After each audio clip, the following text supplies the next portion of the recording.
చేసుకుందామండి. ప్రార్థన చేసుకుని వాక్యభాగంలోకి వెళ్దాం. మమ్మల్ని అతి మిక్కిలిగా ప్రేమించిన మా ప్రియ పరలోకపు తండ్రి, మీ మహోన్నతమైన పరిశుద్ధమైన నామానికి లెక్కలేని స్తుతులు స్తోత్రములయ్యా. ఈ ప్రేమ ద్వారా తండ్రి మరొక తరుణాన్ని మరొక దినాన్ని మాకు అనుగ్రహించి నీ మనస్సులోని భావాలను తెలుసుకున్నకు, తద్వారా మా జీవితాలు మార్చుకున్నట్టుకు మాకు ఇచ్చినటువంటి గొప్ప ఈ సమయాన్ని బట్టి మీకు స్తుతులు స్తోత్రములయ్యా. ఈ దినాన కూడి వచ్చిన ప్రతి బిడ్డని దీవించండి అయ్యా. మీ విలువైన మీ ఘనమైన హస్తంతో బిడ్డలను తాకండి. ముఖ్యంగా దినం వెంబడి దినం గడుస్తున్న ఈ సమయంలో తండ్రి, ఏ దినాన ఏ విపత్తులో ఏ సమస్యతో సతమతం అవుతున్నావో తండ్రి, సమస్తమును ఎరిగిన దేవ, ఇదిగోనని బిడ్డలను తండ్రి గుర్తించి వారికి సమాధానం దయచేయమని వేడుకుంటున్నాం ప్రభువా. దయచేసి మీరే మాకు ఆశ్రయము, మీరే మాకు దుర్గము అనేటువంటి దేవ, ఈ దీనుల మనవును ఆలకించిన ప్రభువా సహాయం చేయండి. మీ కృప ద్వారా మాకు అనుగ్రహించిన ఈ దినంలో నీ మనస్సులో నీ మాటలు ధ్యానం చేయుచుండగా తండ్రి, మీ ఆత్మీయ శక్తిని మాపై ఉంచండి. చెబుతున్న నాయందును కూడా తండ్రి మీరు సహాయం చేసేదండి. నన్ను పూర్తిగా మరుగు చేసి నీ బిడ్డలతో నేరుగా మీ సమయోచితమైన జ్ఞానంతో మాట్లాడమని, మీరే మహిమ పొందుకోమని యేసునామాన్ని ప్రార్థన అడిగి వేడుకొనుచున్నాను పరమ తండ్రి, ఆమేన్. దేవుని పిల్లారా, జాగ్రత్తగా విందాం. చదవబడిన లేఖన భాగంలో ఈరోజు దేవుణ్ణి దేవునిగా గుర్తించక దేవుడి పట్ల వాళ్ళ అవివేకాన్ని ఎలా కనబరుస్తున్నారో మీరు చాలా సందర్భాల్లో బయట చూస్తున్నాం. ఈ సమస్తాన్ని సృష్టించిన దేవుడు, సర్వశక్తిమంతమైన దేవుడు, ఆయన మహామత్యాన్ని మనం గమనించి గుర్తించి, నీవు తప్ప మాకు వేరే దేవుడు లేడయ్యా, నీవు తప్ప మాకు వేరే ఆశయం లేదనేటువంటి ఆయన పాదాల మీద పడవలసినటువంటి దేవుని బిడ్డలు ఏమండి. ఆయన్ని దేవునిగా గుర్తించినటువంటి పరిస్థితి అంటే, చాలామంది దేవుడు ఎరగని వాళ్ళు ఉన్నారు ఈ లోకంలో. వారైతే దేవుని గుర్తించలేరు, దేవుని యొక్క శక్తిని కూడా గ్రహించలేరు. కాబట్టి వాళ్ళు దేవుని యొద్దకు రాలేదంటే ఒక అర్థం ఉందైతేమో కానీ, ఈరోజు క్రైస్తవులుగా దేవుని బిడ్డలుగా మనం ఆయన రక్షణ భాగ్యాన్ని అనిపిస్తున్న మనము కూడా కనీసం ఆయన పాదాల చెంతకు వచ్చి ఆయన దగ్గర మనం నువ్వే మా దేవుడు అయ్యా, నువ్వు తప్ప మాకు వేరే ఆశయం లేదయ్యా, నీ వల్ల మేము బ్రతుకుచున్నామనేటువంటి కృతజ్ఞత తెలుపుకునేటువంటి పరిస్థితి ఈరోజు క్రైస్తవులు మనందరికీ ఉందా లేదా ఒకసారి గమనించి. ఏమంటుండండి వాళ్ళు ఆ మాటలోను? వారంటే దేవునిగా గుర్తించలేదు, తర్వాత కృతజ్ఞతాస్తుతులు చెల్లింపలేదంటే ఏమండి? ఏమైంది? కృతజ్ఞతాస్తుతులు ఎందుకు చెల్లించలేకపోతున్నారు? కృతజ్ఞతాస్తుతులు చెల్లించడం అంటే ఇదిగో అప్పుడప్పుడు కనిపించి, అప్పుడప్పుడు దేవుని సన్నిధిలో లేకపోతే దేవుని దగ్గర లేకపోతే దేవునికి మనకు గుర్తొచ్చినప్పుడు, మనకు బాధ వచ్చినప్పుడు, మనకు ఇబ్బంది వచ్చినప్పుడు ఆయన తలుచుకుని, దేవా మమ్మల్ని గుర్తున్నావా, నన్ను చూసావా, నన్ను కనిపెట్టావా అని అడగడం కాదండి. కృతజ్ఞతాస్తుతులు అంటే ఈ భూమి మీద ఈ జీవాన్ని ఇస్తూ, మనల్ని నడిపిస్తూ, మనల్ని కాపాడుతూ, మనం రక్షిస్తున్న ఆ దేవుడు ఆయన లేకపోతే మనం ఉండగలం చెప్పండి? ఎన్నో విపత్తులు అలా వస్తున్నాయి, వెళ్ళిపోతున్నాయి. ఎంతోమంది మన కళ్ళ ముందు అలా రాలిపోతున్నారు. ఎంతోమంది అండి, ఎంతోమంది. అలాంటి వారిలో నువ్వు చేరక, నిన్ను ఉంచక, ప్రత్యేకంగా ఇలా కూడబెట్టి ఇగో ఇలా తీసుకొచ్చి ఈ మాటలు వినిపిస్తున్నాడే, నేనయ్యా నేను పోషిస్తున్నది, నేనయ్యా నీకు సహాయం చేస్తున్నది, నేనయ్యా నేను నడిపిస్తున్నదని మరలా గుర్తు చేస్తున్నాడే. ఇంత గుర్తు చేస్తున్న దేవుణ్ణి గుర్తించుకుంటున్నామా? ఎప్పుడో మన వీలు కుదిరినప్పుడు, ఎప్పుడో మన తలంపు వచ్చినప్పుడు, లేక మన గట్టిగా దేవుడు ఏదో దెబ్బ కొట్టినప్పుడు మాత్రమే దేవా అని ప్రార్థన చేస్తాం, దేవా అని గోడు పెడతాం తప్పించి. కానీ నిత్యము నేను కాపాడుతున్న దేవుణ్ణి ఏనాడైనా గుర్తించామా? దేవుని పిల్లారా, ఆయన అడుగుతున్నాడు. మరుపు ఉండొచ్చు నీకు, మనుషులుగా ఈ మరుపు అనేది ఉంది. ఈరోజు జరిగింది మళ్ళీ రేపటి దినానికి మళ్ళీ మర్చిపోతాం, రేపటి దినాన్ని మరునాడు దినానికి మళ్ళీ మర్చిపోతాం. ఆ మరుపు అనేది ఉంది. కానీ ఈ లోకంలో ఏది మర్చిపోయినా పర్వాలేదేమో, కానీ నేను సృష్టించిన, నేను కాపాడుతున్నా, నేను రక్షిస్తున్న దేవుడిని మాత్రం ఎన్నడూనూ మర్చిపోకూడదు.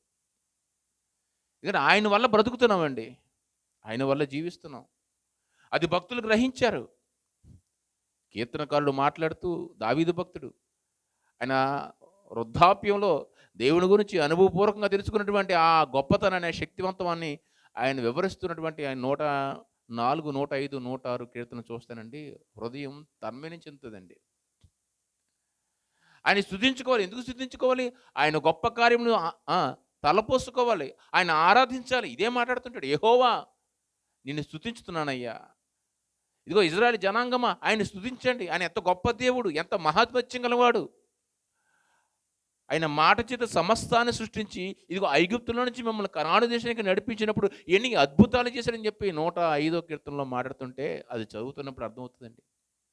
ఎన్నో అద్భుతాలు, ఎన్నో ఆశ్చర్యకార్యాలు చేసి, ఎన్నో ఇరుకులు, ఇబ్బందులు, బానిసత్వం నుంచి విడిపించి మిమ్మల్ని నడిపించిన దేవుడు, ఇంత గొప్ప దేవుని మీరు స్తుతించలేకపోతున్నారా? ఆరాధించుకోలేకపోతున్నారా? కృతజ్ఞతాస్తులు చెల్లించలేకపోతున్నారా అని ఆ ఇజ్రాయేలు జనాంగానికి మరలా దావీదు కాలం ఎప్పుడండి? ఐగుప్తు కాలం ఎప్పుడు చెప్పండి? ఐగుప్తు బానిసత్వం విడుదలకు పొందిన కాలం ఎప్పుడుది? ఇది మోషే కాలము. అవునా? దావీదు గారు ఎప్పటివాడు? మోషే తర్వాత ఇంచుమించుగా 500, 600 సంవత్సరాల తర్వాత పుట్టినవాడు. ఎందుకు మరలా ఐగుప్తులో జరిగినటువంటి సన్నివేశాలను గుర్తించుకుంటూ మాట్లాడుతున్నాడు? ఎన్ని రకాల 10 రకాల అద్భుతాలు మీ ముందు జరిపించి, ఎర్ర సముద్రాన్ని పాయలు చేసి, ఇగో పగటి ఎండ దెబ్బైనను, రాత్రి చీకటి పుట్ర పురుగైనా సరే మీకు తగలకుండా కాచి కాపాడిన దేవుడు మర్చిపోతున్నారా అని గుర్తు చేస్తాడంటే, ఎందుకు గుర్తు చేస్తున్నాడో మీరు గమనించుకోవాలి. ఎందుకు గుర్తు చేస్తున్నాడు? ఆనాడు అరణ్యంలో 40 సంవత్సరాలు మీ పితరులు, మా పితరులు నిన్ను మర్చిపోయారు. ఏమంటే ఆ రోజు మర్చిపోయిన విధానాన్ని వివరిస్తున్నటువంటి 105వ కీర్తనలో దావీదు భక్తుడు, ఈరోజు క్రైస్తువులుగా మనం కూడా మర్చిపోతున్నాం అనే విషయం మనం గుర్తించుకోవాలి. దేవుని కృప చేత, ఆయన ఇచ్చినటువంటి జీవము చేత 6 దినాలు పని చేసుకుంటున్నాం. కనీసం 7వ దినాన్ని విశ్రాంతి దినం, ఒక్కరోజు కనీసం 1 గంట దినం ఆయన కేటాయించలేకపోతున్నామా? ఆలోచించండి. ఆయన సన్నిధిలో ఆయన దగ్గరికి వచ్చి, దేవానికి నీ వల్ల నేను బతుకుతున్నానయ్యా అని ఆయన గోజారుతూ, ఆయన ముందు నీవే మాకు ఆశ్రయమే, నువ్వు లేకపోతే మేము ఏ పాటి వాళ్ళమయ్యా అన్న విషయాన్ని గుర్తిరుగుతూ ఆయన పాదాలొచ్చి అంత కృతజ్ఞతాస్తులు చెల్లించుకునే వారిగా ఉన్నామా? చెప్పండి. గతించిన వారంలో ఎన్నో కరపత్రాలు, ఎన్నో మొత్తంగా ఆ స్త్రీలు అందరూ కూడా పాపం ఎండలో కష్టపడి తిరిగి ప్రతి చోటకి వెళ్ళి ప్రతి ఇంటికి ఏమండి కరపత్రాలు ఇచ్చాం. ఇచ్చినప్పుడు ఆహ్వానించు. దేవుడు పిలుస్తాడు. ఇది మా పిలుపు కాదు, దేవుడు పిలుపుది. దేవుడు పిలుస్తున్నాడు. మన కృతజ్ఞతలు తెలుపుకున్నటువంటి భాగ్యాన్ని దేవుడు అనుగ్రహిస్తాడని చెప్పి ఆయన సన్నిధికి వచ్చి మనం మోకరిస్తూ ఆయన తలపోసుకునే భాగ్యాన్ని, ఆయన యొక్క కృపని మనం ఆస్వాదించుకునే భాగ్యాన్ని ఎంతమంది పొందుకుంటున్నారు చెప్పండి? తెలియట్లేదండి ఈరోజు. ఆ రోజు ఇజ్రాయేల్ కూడా అరణ్యంలో అలాగే చేశారు. అన్ని రకాల అద్భుతాలతో, ఆశ్చర్యకార్యాలతో వాళ్ళు నడిపించినటువంటి ఆ దేవుడు అరణ్యములో తీసుకొస్తే ఒక్క 40 దినాలు ఏమైపోయాడో అని మోషేని ఏమండి నమ్మక, సరైన విశ్వాసం ఉంచక, ఏమండి చూసిన అద్భుతాలని ఏదో కానట్టుగా విడిచిపెట్టి మహాన్ముతుడైనటువంటి దేవుడికి, సర్వశక్తిమంతుడైన దేవుడికి, ఆ మహామనిషికి ఏమిచ్చారు తెలుసా? మట్టి రూపాన్ని ఇచ్చారండి. ఏ మట్టి రూపం? దూడ రూపాన్ని ఇచ్చారండి. ఎంత హీనం చెప్పండి, ఎంత దయనీయం చెప్పండి. మహామనిషికి ఏంటండి దూడ రూపమా? ఆ మోషే ఏమయ్యాడో మాకు తెలీదు. ఇదిగో మా దేవుడు మమ్మల్ని నడిపించిన దేవుడు ఇదిగో ఇదే అని 2 దూడలు చేసుకున్నారండి అక్కడ. ఆ రోజు విందులు చిందులు ఆనందిస్తున్నారు, తైతెక్కలాడుతున్నారు. ఆ తర్వాత జరిగింది విపత్తు పక్కన పెడితే హృదయంలో ఎంత బాధపడతారు చెప్పండి. దేవుడు ఎంత బాధపడతారు చెప్పండి. ఏషియాతో మాట్లాడుతున్నప్పుడు ఆయన బాధ కనబడుతుందండి. నోవహుతో మాట్లాడుతున్నప్పుడు చాలా బాధ కనబడుతుంది. ఇదిగో ఈ ప్రజలు ఎప్పుడు కూడా నాకు విరోధులుగానే ఉన్నారు, వీళ్ళ వల్ల నా హృదయంలో సంతాపం కలుగుతుంది, హృదయంలో నొప్పి వచ్చిందంటే, అంటే గుండె నొప్పి వచ్చిందంటండి ప్రభువుకి. హృదయంలో నొప్పి వచ్చిందంటే, నొప్పించుకున్నాడంటే అర్థం ఏంటండి? గుండెలో నొప్పి, బాధ.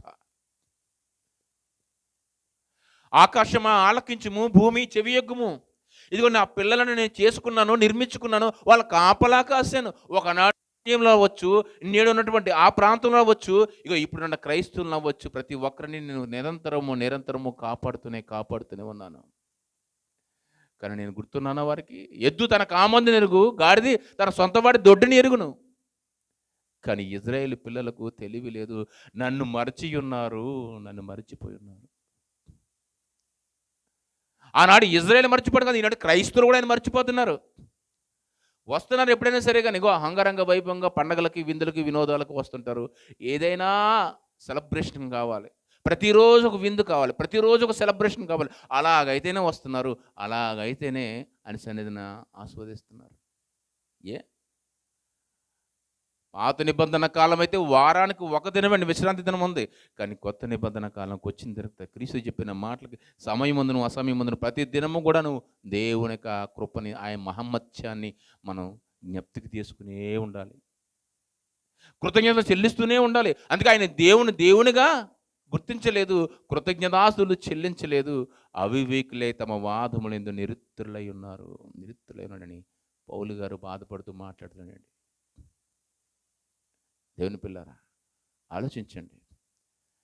ఇంకా నాకు ఏదో చేయాలి, నాకు ఏదో కావాలి, దేవుడు నాకు ఇది చేయలేదు కాబట్టి నన్ను విడిచిపెట్టాడని, దేవుడికి నేను ఇష్టడు కాదేమో అని, దేవుడికి నేను నచ్చలేదేమో అని, అందుకే నన్ను పట్టించుకుంటలేదేమో, ఇంకా ఈ దీనుడిగానే ఇంకా ఏమి లేనివాడిగా చేసేస్తున్నాడు అని ఆయన ముందు నిందలు మోపకండి. నువ్వు ఉన్న స్థితిలో నుంచి ఆ దేవుణ్ణి చూడటం ఎందుకు మర్చిపోతున్నావు? అంతగా నీకు బాధ కలిగితే, అంతగా మనకి ఇంకా ఇబ్బంది కలిగితే, అంతగా మనకు అసహనం వ్యక్తం చేస్తే, ఇదిగో ఒక్కసారి నీకన్నా కింద వారిని చూడు. ఒకసారి నీకన్నా కింద వారు ఇక్కడైతే మనకు కనపడరమ్మ, కానీ మన ఊర్లో చూడండి, కాళ్ళు తెగిపోయి రోడ్డు మీద కడుపుతూ పాకుతూ ఉంటాడు ఒక ఆయన. చేతులు లేక అలమటిస్తూ అలా నకనకలాడుతూ ఉంటాడు కొన్న. మరొక కళ్ళు కనిపించక అక్కడక్కడ వీధుల్లో తిరుగుతూ ఉంటాడు, ఓ చేతులు చెప్ప పట్టుకొని. ఆ స్థితి నీకు నాకు లేదే? వాళ్ళతో పోల్చుకుంటే నువ్వు ఎంత ఘనమైన స్థితిలో ఉన్నావు ఒకసారి ఆలోచించుకుంటున్నావా? ఏంటి ఈ రోగం నాకు, ఏంటి ఈ బాధ నాకు, ఏంటి నాకు శోగం నాకు, ఏంటి శోధన నాకని ఏదో విలవల్లాడిపోతున్నామే, మనం విలవల్లాడిపోతున్నామే. ఒకసారి అని చూడవయ్యా, ఒకసారి అని చూడు. నీకంటే తక్కువ వారిని ఎందుకు చూడలేకపోతున్నావు? అలా తక్కువ వారిని చూసినప్పుడు దేవుడు ఎందుకు గుర్తు రావట్లేదు మనకు? చెప్పండి ఒకసారి. గుర్తు రావాలండి. ఆ స్థితిలో ఉంచకుండా నాకు ఇంత ఉన్నతమైన స్థితి ఇచ్చేవే దేవా నీకు స్తోత్రమయ్యా. అలాగని వాళ్ళ పాపులేం కాదండి. నీలాంటి వాళ్ళకి మనోనేత్రాలు వెలగాలని, మనలాంటి వారికి కళ్ళు తెరవాలని అలాంటి వారిని మన కళ్ళ ముందు ఉంచాడంటండి. దేవుని మహిమార్థం ఏంటండి? ఒకరోజు ఇలాగే మనకులాగా అతిశయపడుతూ ఏమండి కళ్ళు నెత్తుకొచ్చి తన శిష్యులు మాట్లాడుతున్న మాట ఏమండి, వీళ్ళు గుడ్డివారిగా కుంటివారిగా ఉన్నారు కదా, ఇలాంటి వారు పాపం చేసిన వారా అని అడుగుతారండి. వాళ్ళ తల్లి చేసిన పాపమా, వాళ్ళ తండ్రి చేసిన పాపమా, ఎందుకు వీళ్ళ పరిస్థితి ఇంత దీనంగా ఉంది, ఇంత దరిద్రంగా ఉందని శిష్యులు అడుగుతుంటప్పుడు అంటాడు, తప్పయ్యా తప్పు. దేవుడు గుడ్డివాడిని కుంటివాడిని కూడా పుట్టుకతో దేవుడే పుట్టిస్తున్నాడు ఒక్కొక్కసారి. ఎందుకంటే నీలాంటి వారు మనోనేత్రాలు తెరవాలని, దేవుని మహిమార్థమే నీ గుణం, నీ దయాగుణం, లేదా నీ పరిస్థితి, నీ యొక్క నడవడిక ఎలా ఉంటుందో వారిని చూసి కనీసం జాలి పడుతున్నావా, దయ చూపిస్తున్నావా?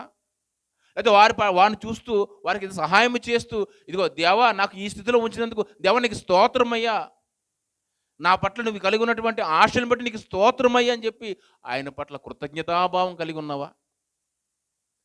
అదేంటి పరీక్షిస్తున్నాడేమో దేవుడు. ఒకసారి గమనించు దేవుని పిల్లరా. ఒకనాడు ఇజ్రాయేల్ చేసిన తప్పును మరలా మనం చేయకూడదు. ఇది ఈరోజు క్రైస్తవులుగా ఇదిగో దేవుని విలువైన సంగతులు అనగా పరిపూర్ణమైన జ్ఞానం తెలిసిన మనము ఇక ఎల్లప్పుడూ ఎల్లవేళలా ఆయనకి కృతజ్ఞతలు చెల్లించే వారమే ఉన్నాం అండి. ఈరోజు క్రైస్తవుల పరిస్థితి ఎలా ఉందో, ఆనాడు యేసుక్రీస్తు వారి కాలంలో కూడా ఒక సందర్భం చూసి చాలా బాధపడతాడండి యేసుక్రీస్తు వారు. లూకా సువార్త 17వ అధ్యాయము. లూకా సువార్త 17వ అధ్యాయము.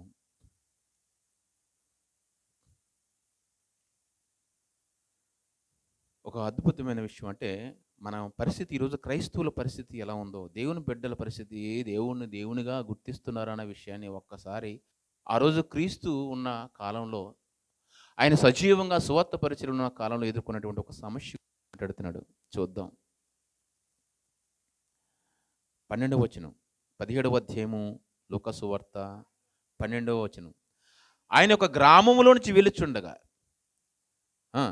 10 మంది కుష్ఠరోగులు ఆయనకు ఎదురుగా వచ్చి దూరముగా నిలిచి, యేసు ప్రభువా మమ్మల్ని కరుణింపుమని కేకలు వేసిరి. యేసు ప్రభువా మమ్మల్ని కరుణించువ దేవా అని కేకలు వేశారట. జాలి కలిగిన దేవుడు కదండి. ఎవరంట వాళ్ళు? గుడ్డివారైనా? కుష్ఠరోగులు అంటండి. కుష్ఠరోగులు ఏదో ఒక వ్యాధితో, ఏదో ఒక బాధతో, ఏదో ఒక వేదనతో సతమతం అవుతున్న వారు కుష్ఠరోగులు. ప్రభువా మమ్మల్ని కరుణించువా. కుష్ఠరోగుల పరిస్థితి ఆ రోజు మహా దయనీయమైన పరిస్థితి అండి. కుటుంబాన్ని విడిచిపెట్టాలి, ఆ ఊరిని విడిచిపెట్టాలి, ఊరు పొలిమేరలో ఎక్కడో ఒక మూలన ఉండాలి. అది తగ్గేంత వరకు కూడా మరలా లోపల ప్రవేశం లేదు. ఆ దయనీయమైన పరిస్థితిలో, ఆ ఎండలో వానలో చలికి తడుస్తూ కుటుంబాన్ని చూసుకోలేక, ఇన్ని పిల్లల పాపలతో ఆప్యాయతగా ఉండలేక, వాళ్ళ రోదన వేదన వెలకట్టలేనిదండి. వెలకట్టలేనిది, వెలివేసినటువంటి ఒక మనిషితో సమానం. అన్నీ ఉండి కూడా, సంపద ఉండి, సిరి సంపదలు ఉండి, ఆస్తులుండి, అంతస్తులుండి కూడా ఇగో ఈ రోగంతో బయటకు వచ్చినప్పుడు ఆ వేదన వర్ణనాతీతం. వర్ణనాతీతం. దేవుని పిల్లారా, మనిషి హృదయాల్ని గమనించిన దేవుడు. ఏమండి, మన పైపైన చూస్తాం, కానీ హృదయాన్ని గమనిస్తాడు. ఎంత వేదన పడుతున్నాడో బిడ్డ అని చూసిన వెంటనే దేవుడు జాలిపడ్డాడు. ప్రభు జాలిపడి, యేసు ప్రభువా నువ్వు దావీదు కుమారుడు అని మాకు తెలుసు, నువ్వు మా రక్షకుడు అని మేము విన్నాం. ఇదిగో ఆ రక్షణ ఏదో మాకు అనుగ్రహించవా, మా దైన్యమైన పరిస్థితి నుంచి విడిపించవా అని అడుగుతున్నారండి. అని కేకలు వేస్తాను డైరెక్ట్గా, మామూలు మాటలు కాదు, కేకలే. అప్పుడు ఆయన వారిని చూచి, మీరు వెళ్ళి మిమ్మల్ని యాజకులను కనపరుచుకోమని చెప్పాను. ఇంకా డైరెక్ట్గా స్వస్థత అంట. ఎలా చేస్తాడంటే వెరైటీ అండి స్వస్థత. వాళ్ళ కేకలకే హృదయం చెల్లించిపోయింది ప్రభు హృదయం. వెళ్ళండి, వెళ్ళి మీ యాజకులు కనిపించుకుంటే ఆటోమేటిక్గా స్వస్థత పొందేస్తారని ముందరగానే ఇచ్చేసాడు వారు. అప్పుడు వాళ్ళు నడుస్తున్నారు చూడండి, ఏం జరుగుతుందో. వారు వెళ్ళుచుండగా ఏమమ్మా శుద్ధులైపోయారంట. నడుస్తుండగానే శుద్ధులైపోయారంట. పొలంలో, అదే గ్రామంలోకి ప్రవేశించకుండా పులిమేర చోట ఉన్నటువంటి వాళ్ళు గ్రామంలోకి వెంటరైపోతున్నారు. నిజమేనా నిజమేనా అని సందేహంతో వెళుతూనే సగం దూరం వెళ్ళేసరికో, లేకపోతే దగ్గరికి వెళ్ళేసరికో ఆటోమేటిక్గా మరలా శుద్ధీకరమైన శరీరం వాళ్ళకి వచ్చేసిందంటండి. శుద్ధి అయిన శరీరం వచ్చేసినప్పుడు గమనించండి, ఎంతకాలం నుంచి ఆ వ్యాధిని అనుభవిస్తున్నారో, ఎంతకాలం నుంచి ఆ బాధను అనుభవిస్తున్నారో, ఆ హృదయ రోధన అనుభవిస్తున్న బిడ్డలు నిజంగా ఎలాంటి వ్యాధి నుంచి బయటకు వచ్చారో అన్నది నిజం గ్రహించగలిగితే, ఎలాంటి బాధల నుంచి వాళ్ళు బయటకు విషయం గమనించగలిగితే ఎవరు గుర్తు రావాలి చెప్పండి? ఎవరు గుర్తు రావాలి? దేవుడు గుర్తు రావాలి. ఆ మాట చెప్పిన ఆయన గుర్తు రావాలి. ప్రభువా మమ్మల్ని రక్షించవయ్యని కేకలు వేసినప్పుడు నిజంగా రక్షించినట్టు ఆ నాథుడు గుర్తు రావాలి. కానీ ఆ తర్వాత జరిగిన సందర్భాన్ని తెలియపోసుకుంటూ ఆయన పరుస్తూ ఎంత బాధపడుతున్నాడు చూడండి. ఒకసారి జరిగింది ఏంటి చూడండి.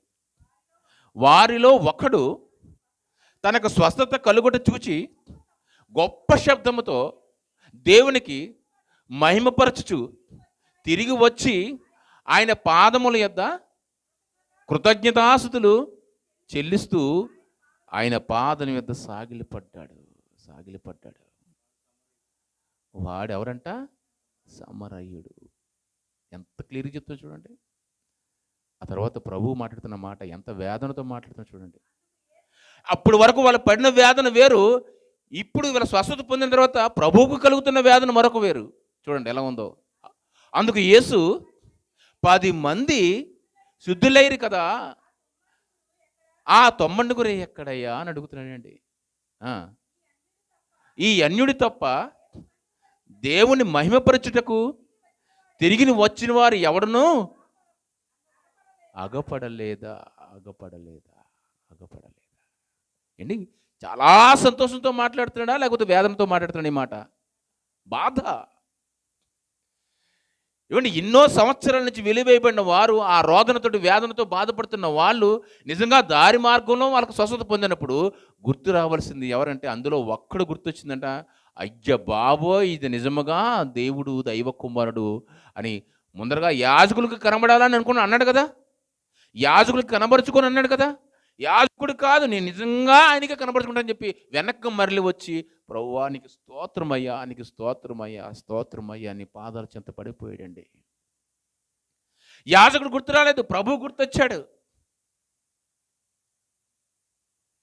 కృతజ్ఞతలు చెల్లించుకున్నాడు. తొమ్మండుగురు పొందుకున్నాం కదా అని ఎప్పుడు యాజకుడు కనపరుచుకుందామా, ఎప్పుడు ఆయనతోటి మేము పాప పరిహార్థ బలి చేసుకుని నా కుటుంబంతో వెళ్ళిపోయి నా భార్యతోటి నా పిల్లలతోటి సంతోషాన్ని పొందేద్దామా అని ఆతురతో వెళ్ళిపోతారు తప్పించి, కానీ అసలైన సంతోషాన్ని ఇచ్చినటువంటి దేవుణ్ణి మర్చిపోయారు. ఈ కథ, ఈ స్టోరీ ఎందుకు చెప్పాడు అనుకుంటున్నా తెలుసా? ఈరోజు క్రైస్తవుల పరిస్థితి కూడా అలాగే ఉంది దేవుని పిల్లరా.